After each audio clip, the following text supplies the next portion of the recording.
Hey y'all, Rick Houston here, and I want to tell you about my new show, the Moonshine Motorsports Racing Podcast. I've partnered up with the state of North Carolina Department of Natural and Cultural Resources to help uncover the history behind moonshining mountain boys, professional wheelmen, and the backwoods and city lights of the Tar Heel State. In the first episode, I sat down with Winston Kelly at the NASCAR Hall of Fame for a little behind-the-scenes gossip about Junior Johnson's engineering skills. He's got two things in his hand, pipe wrench and channel lock pliers. And they weren't new. They had been around the block a time or two. Wasn't the first steel they built, I bet. No, I think the pliers had been red before, but paint had worn off. And in the second episode, I talked to a professional hillbilly, a.k.a. Dr. Daniel Pierce of UNC Asheville, to find out the real history of moonshiners and their battles with the revenuers. He wrote about one of his experience of trying to chase down this bootlegger in this souped-up car, and he complained that the government gave him these piece of crap, cheapo cars, and that were really no match, but he thought he was doing pretty good, and then the guy just hits it and just takes off and practically disappeared. But then the guy makes a bootleg turn and comes back towards him. And as he said, it was a game of chicken, and I was the chicken. And so he ran off the road. And actually, he was the guy who caught Junior Johnson at his daddy's steel when Junior got tangled up in a barbed wire fence. So check out the Moonshine Motorsports Racing Podcast, available on YouTube, dailydownforce.com, and all of your favorite podcasting platforms. And be sure to check out my regular show on NASCAR history, the Scene Vault Podcast.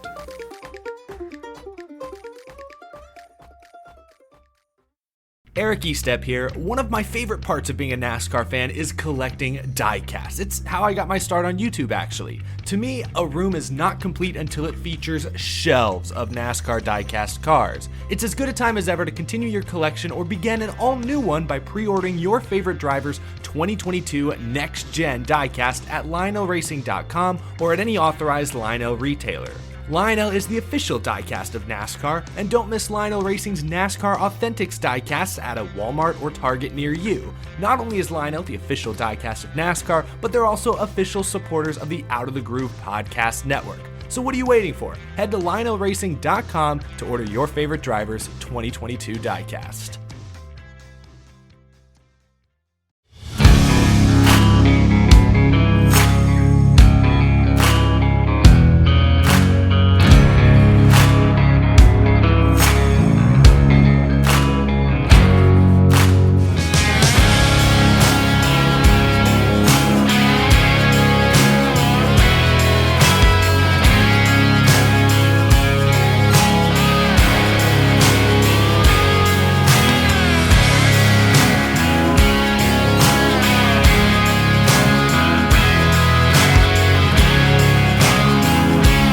It's your host, Rick Houston, and the person I'm going to introduce you to in this episode is Bill Blair. And let me tell you, he is one of the favorite people that I've interviewed for this show because he's perfect for it. Number one, his daddy was a moonshiner, and number two, Bill has been passionate about racing for his entire life.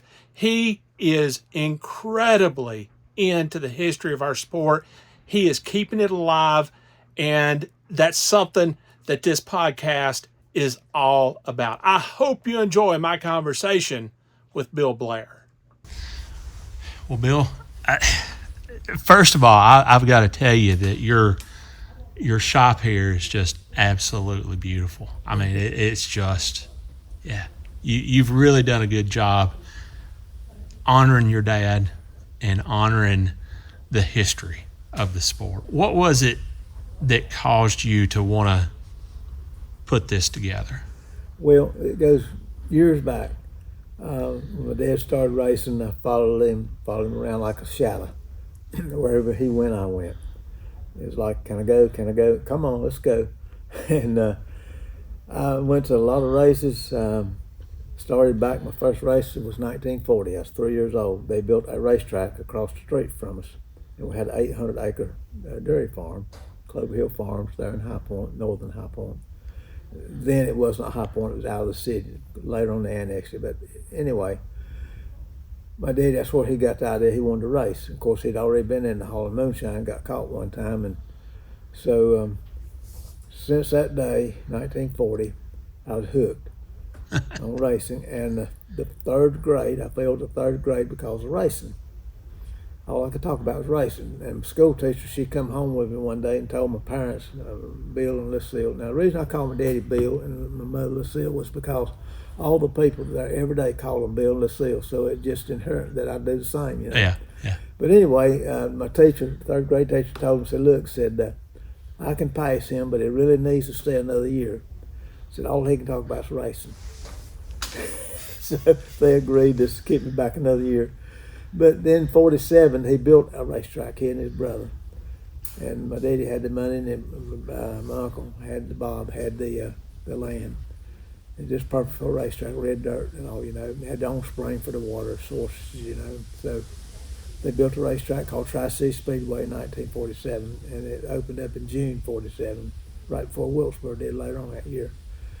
But and I got to meet all the drivers, you know, and they were my heroes, and I remember it just like it's yesterday. I can see it in color today. I can see everything. Yeah. I can see Bob Flock sitting on the porch asking my daddy about driving that 39 Ford at the High Point Speedway in 1940. Daddy had two cars, you know. He had two 39 Fords, and he raced both of them, but and they were liquor cars. So that sort of got it started. Then later on in life, I wish I had been born with my sister, because she's 7 years older than I was, and I could be more of a help to my dad. Yeah. And actually, it was about, I guess, 52, 53, I began to know what a 9/16 wrench was. I could go get it for him, and I could do little things, you know. But and as it progressed, by the 10th grade, I was building race motors. I do remember that. Yeah. I was helping my daddy and Jim Paschal. And my daddy got Jim Paschal started in racing when Jim came back from the Navy. Carried him to not Wilkesboro, but Mount Airy. That old 3/4 mile track up there, and my daddy let him drive his car. And Jim was a good driver. Yeah. And naturally, you know, he's won the World 600 twice and stuff like that. And I worked for him for many years, built motors and built cars and helped him any way I could, you know. So, as far as the history part of it, I guess I just sort of born into history. When NASCAR was started, I was there before they were, you know. But Bill France was at the first race there at the High Point Speedway in 1940, driving a Graham, and it belonged to Raymond Parks, and he turned it over. The only thing wasn't bent was the hood, and they jumped up and down on that and bent it. I remember that. And I was there with my mother, and she looked after me. I was 3 years old, and I hung on to her, you know. And I just remember there's a lot of noise there and a lot of people. It had about 10,000 people. And I can remember the names, and they came over to the dairy farm, and my daddy gave them milk, you know, and we had good chocolate milk over there, and we had the milk with the cream on it, you know. And they all loved that, and a lot of them stayed over there during the week at night. They sleep in their cars. There was no motels back in those days. You went to High Point for a hotel, to Sheraton Hotel. Then there was an old hotel there. Don't remember the name, but it was there during the Civil War, and some of the wounded soldiers stayed there during the war. So anyway, I just born into it, and I just never, you know, forgot it.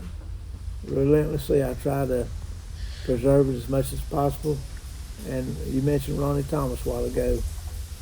Ronnie asked me, Bill, when you're gone, we're gone, said, who's going to carry on? And I don't know. I just don't know what the young generation's going to do, and nobody else does. Right now, they're all about these iPads, you know. Yeah. And you see what NASCAR is doing to attract a new base. They're going to Formula One, in my opinion, and they'll be racing those same cars from Mexico to Canada to Japan, wherever else, you know. And I understand NASCAR is going to have their own show, promotions. I guess it would be TV and radio. They already got the radio. Harold Brazen come up with that idea in 1950 at Darlington, and they bought it from him. Yeah. So the history part of it. You weren't born into the history. You were born into it was current events when you were. Well, with me, it was happening. I saw it happen. Yeah. I can pick up a book today and point out so many errors in there, because people writing the books don't know. Right. They go around and talk to people. And I do know this, but a lot of guys back in those days, they like to brag a lot, embellish, we'll call it. But I picked up books about different drivers and racing articles, and it's just a lot of it's just not true. Yeah. And what I tell you, I think I can prove all of it. Right. Now, your daddy raced, and he was also a moonshiner. Which came first? I would assume moonshining came Well, first. moonshine, it was, you got to go back that period of time. Right. It hadn't been too many years before that Irish and Scotch-Irish people come down the Appalachian Mountains. And moonshine was first made over in Iraq, is the way I understand it. But the Irishmen brought the potato recipes over here. And they came into Ellis Island, and a lot of the Irish come into Buck County, Pennsylvania. See, my sister researched all that. And came down the Appalachian Mountains. Some of them come into the Piedmont section of North Carolina. A lot of them went on down to Georgia. But the Cherokee Indians introduced them to corn. The next thing you know, they're making corn whiskey. That's what they call it. And they liked that.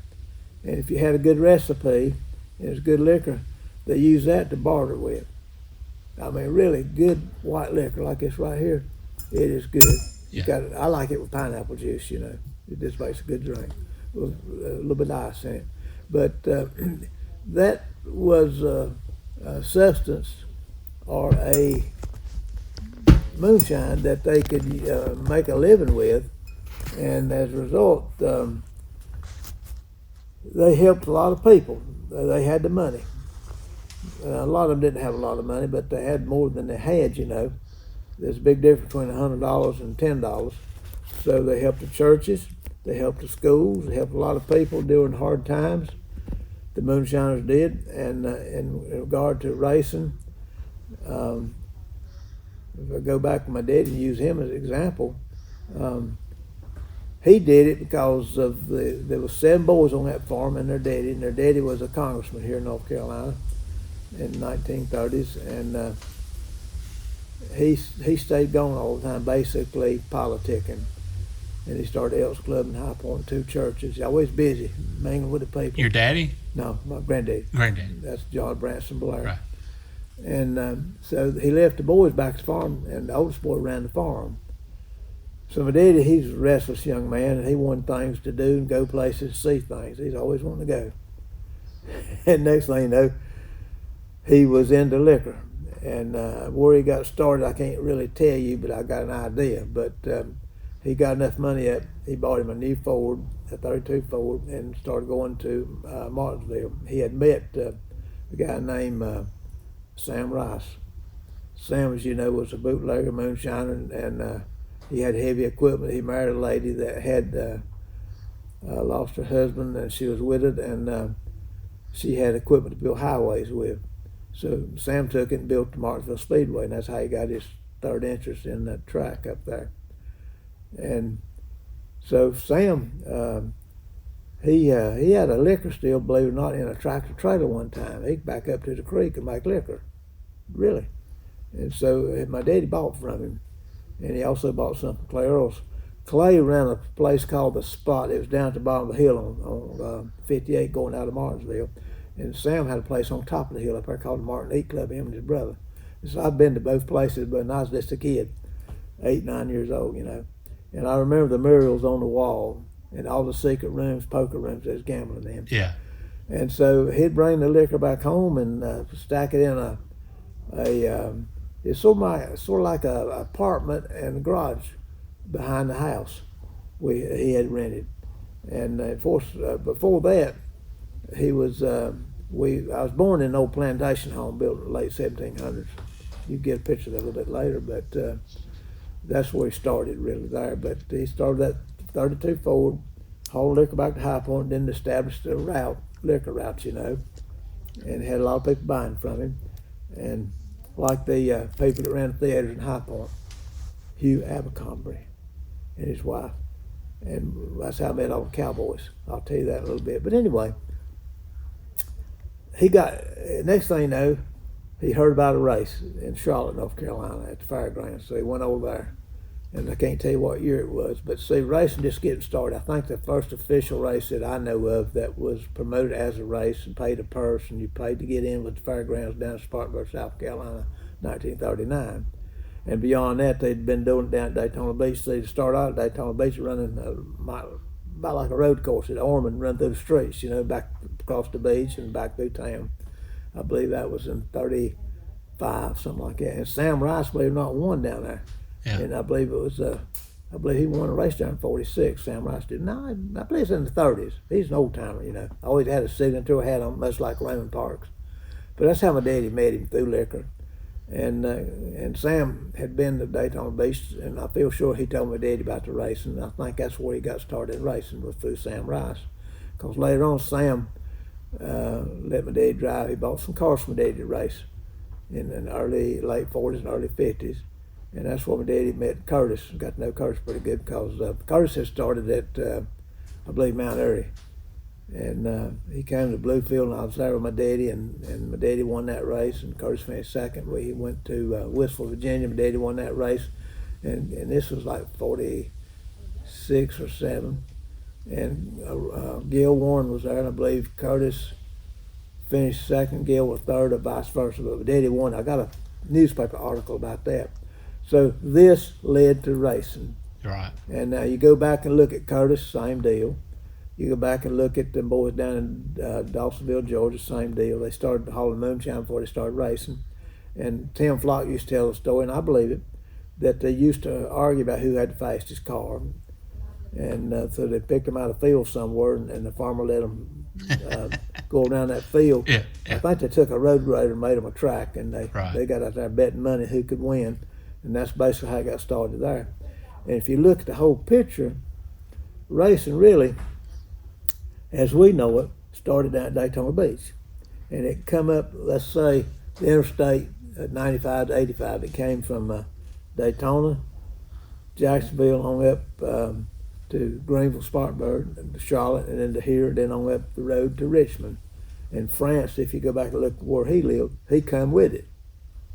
And eventually he ended up promoting races and then an organization, And the Moonshine and bootlegging, they built Tri-City Speedway, North Wilkesboro Speedway, Martinsville Speedway, the old, let's say, they used to call it the New Charlotte Speedway. Of course, it wasn't new, it was 1947.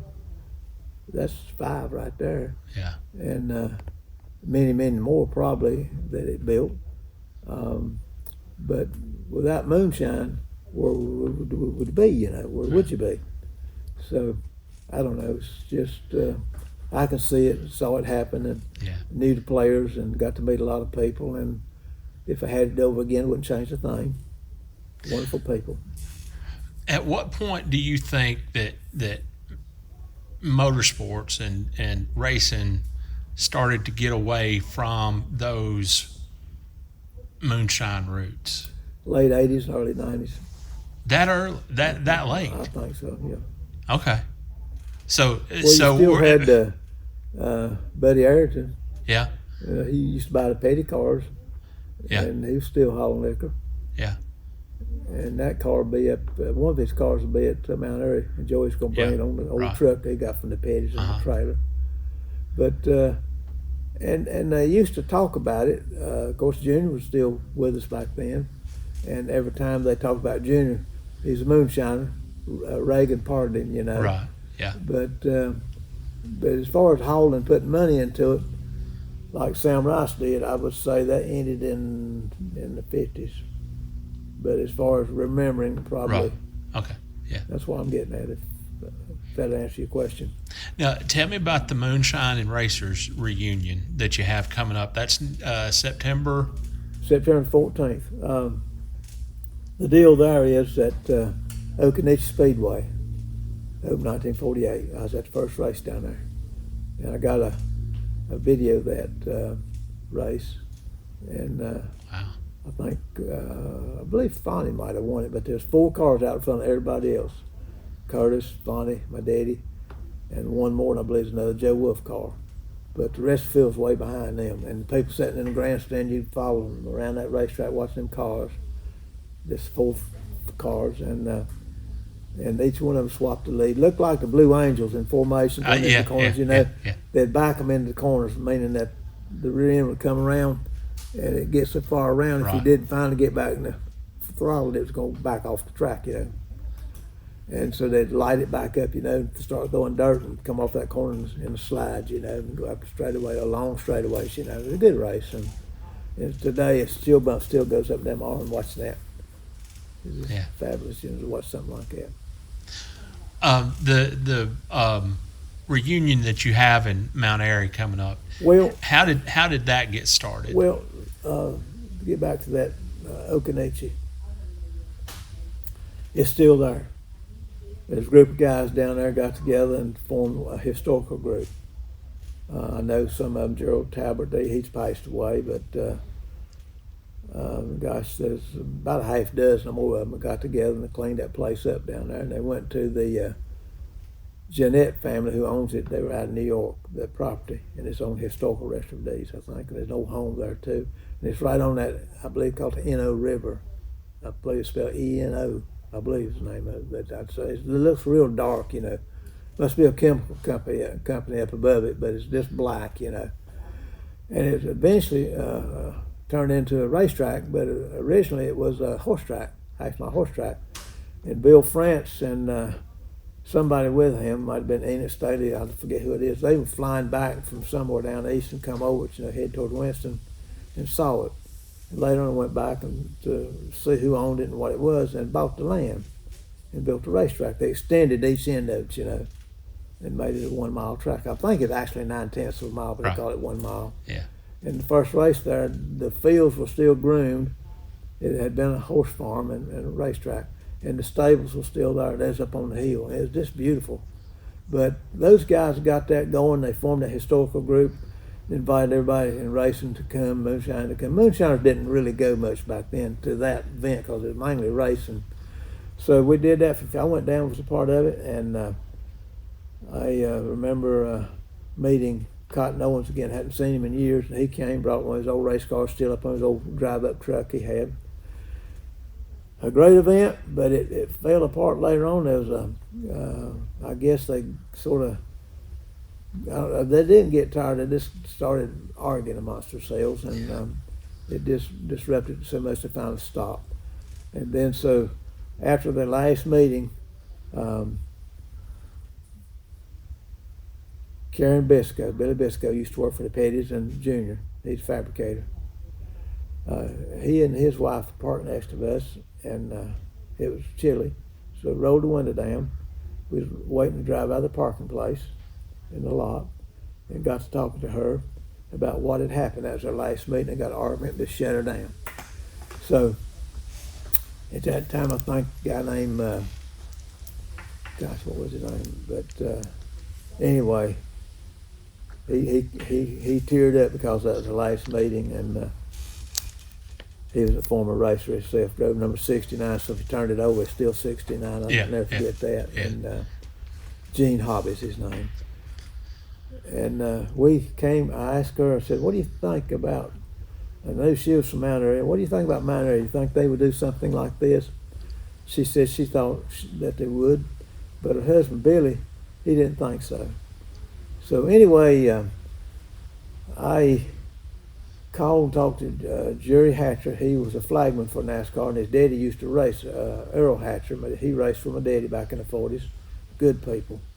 And talked to him, and next thing I was talking to H.W. Golden. They call him Hobie Golden, I believe his name, and he moved to Florida. But anyway, we talked to them, and nothing ever got going. And so we were down at Daytona racing off turn, and we were there talking, and there's a guy named Ed Heinz come up, and we're talking to him too. Ed was a fundraiser kind of guy with racing parts. He'd go to the race shops and get stuff to resell, at silent auctions. So one thing led to the other, but nothing ever happened. And so one day Sheila and I was up there, and I asked a lady there in Broadley shop there in Mount Airy about this lady named Gail Hyatt. I'd been trying to reach her and never could get in touch with her. I called in more about 9 o'clock, not knowing she didn't get there till 10. Yeah. But anyway, I didn't call that much, maybe once a month, something like that. And So she said, well, she's got a store right over on the corner on Franklin Street. And go over and see her. So I did after I got me a hat, And so whenever I talked to her, and she told me that they in fact had been by to talk to her. And the word was from her was that she told them they just wasn't interested. The way they wanted to do it wasn't what they would do in Mount Airy. I think Hobie wanted to do it out of his, he had a complex up there, a 5,000 square foot building like this one, and there's a bed and breakfast type place. And then Gail owned the racetrack property, her and her brother, and he wanted to go over and use that facility and then his facility, but that wouldn't help Mount Airy really much, so they didn't do anything. So anyway, she got back with me, said they'd meet with us, and so we went to have a meeting down in the basement there at the visitor center. And we didn't know what to call it, but I'd come up with the name Moonshiners and Racers. And the reason I did is just what you said a while ago, how did racing, where did it get started? But it was Moonshiners started, basically. Not all of them were Moonshiners, but a big part of them were. And the Moonshiners had their money to build the racetracks, right? And believe me, after the war, there wasn't a lot of money. And I know the farm that we carried people who couldn't pay the bills, we carried them just like, never stopped delivering to them. And years later, they paid us. So I paid the Blair boys. But anyway, we sat around and talked about the possibilities, and that's how she got started. And we got COVID-19, I guess the third year that we didn't have it, but this will be the fifth year we were going to have it. This will be actually the fourth one. And it's been a success in many ways. I think it's helped Mount Airy. It's got the guys back together. And just listen to the old stories that they tell. And we're not the only ones that's done that. There's been other places that's done it, like the guys in Dawsonville, the Mountain Moonshine Festival. And then the guys down in, I guess it was down around Greenville. It's the guy there, J.B. Day. It's called River Bend. He had a complex there at the river. And we going down there for about 6 or 8 years, and then he passed away. Yeah. And then down in Jacksonville, Florida, the Jacksonville Hall of Fame, they're probably the oldest, and they've been doing it for 30-some years. And it was all about saving history. And we had a lot in common. And these places, basically, when you go to them, they're predominantly talk about people that lived around the area. And of course, they knew who Bill Blair was because my daddy went down and raced with him. Won the race on the beach in '53, so they knew who he was. But when we come up here and do it, you mainly have people from this area. But we have a lot of them coming up here now because this part of the country, they like it. Right. And of course, up here, they don't charge you $300 a night for a motel. You can go get a motel up yonder for good one for $100, Yeah. And we're not paying $50 a piece to eat. We're getting a meal up here in the teens, good meal, $20 or so. So there's a big difference in prices. So you come up here and do it much cheaper and enjoy it. But and we got an old racetrack you can go to. So did Hillsborough, Occoneechee, you can go to. That's the key to having an old racetrack. And I think really, if you stop and think about it, Wilkesboro, that'd be a wonderful place to do one too. Yeah. And but that's sort of a deal going on, but it's dying out. I'll tell you why it's dying out. I know you're going to ask that question, but we're dying. And Todd Morris, who does a lot of videoing for me, he calls me the last voice because I'm the oldest one. And if you want to know something, there's a good chance that I may know. If not, I know somebody possibly can. Like I used to refer to Tiger Tom Pistone from Chicago and Soapy Castles, They know a lot of history, but Soapy's left us, He's up there now. Yeah. And his son's still with us, and he still participates. And that's what happened. A lot of the sons, a lot of the guys that were there and did it, they're gone, but their sons are still here, and their daughters. And we know enough to carry on. And of course, I'm old enough to have seen it and be there. So when I tell you something, I have seen it. With an event like the Moonshine and Racers reunion, why is it important to you personally to keep that history going? Is it simply a family connection because you're dad, or Is it just the need to remember where we came from? Well, both. I made good grades in school. History, I made straight A's. Yeah. And math, I made straight A's. Algebra and geometry and all that. But spelling, I was horrible. Lots of stuff I didn't like, wasn't interested in. Didn't like it, didn't pay no attention. Yeah. And didn't go but a half a day. I got out early to go work on race cars. But anyway, Yeah. It's important to me because our history, and that's what really I'm worried about. The young generation may not care. Yeah. And I recall I used to be a Civil War buff. I Oh, went to all really? the battlefields. Oh, I yeah. had a metal detector and go Yeah. to the battlefields. And if you talk to curator, he'd tell you where to go. Sometimes it'd be off the battlefield. Sometimes it'd be on it. No, you're not supposed to do that, but you can. And, I'll tell you, two other people that loved to do that was Sterling Marlin and James Hilton. Yeah. And James and I were planning on going to Westchester, Virginia, where he has a friend that had property right next to the park, Yeah. And we were going up there to Metal Tech. Of course, he lost his life, Now, I did not know that about James. Yeah. I knew about Sterling. Somebody else that's really big into NASCAR history, Rick Mast. Yeah, not only that, this boy here had David Ham, Yeah. Yeah. Yeah. and he likes it too. He and I are going to get together and go some places. Yeah. I got 3 or 4 metal detectors, Okay. I've been out west doing it, Yeah. all around the old racetracks around here. I found a lot of stuff that when I got here, I'll show you a little bit. I found stuff over at the whole farm place off my daddy's old race car. Oh. Sure did. I got it. Wow. But it's just a hobby that, and I used to go out, you ain't gonna believe this, but I used to go out west New Mexico and hunt for lost gold, where a bank robber had buried Yeah. it, Yeah. I used to do that stuff. I've been all over that daggone place out there in New Mexico, Farmington, New Mexico, and around, and this is something I did. But getting back to this, why is it so important to me? I guess you might say, for lack of better terms, I'm just eat up with it. I love it, I think about it at night. I think about it when I get up. I got all this stuff here. I come down here, and Sheila's got to call me about 6:30 and say, "Hey, supper's getting cold." I don't want to leave, And I can walk in here and look at these pictures around here, and just I can see it, and I'll start crying just about. I love it so much. They were my heroes, Yeah. And Fonny Flock, my oldest sister Pat, had a crush on him. And Yeah. and the Flock brothers, just great people, and my daddy loved them, no doubt. And I met so many of them, and when they come, they'd always stay with us. Bill France stayed with us, and he's picked me up when I was a kid and hold me in the air and shake me, and his wife Annie.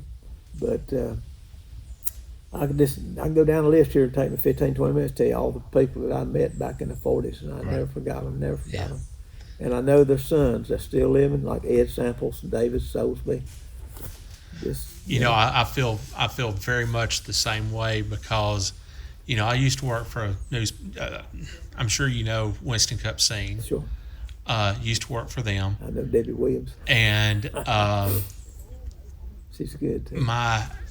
When I was there, and since then, I've collected every issue of the paper from the first one in '77 to the last one in 2009, and my son and I are scanning all of them. Mm-hmm. And so far, we've made it from 1977 through early 1995. Mm-hmm. So almost 20 years of newspapers that I can pull up on my iPad or my computer or whatever, and just, like you say, get lost in that history because,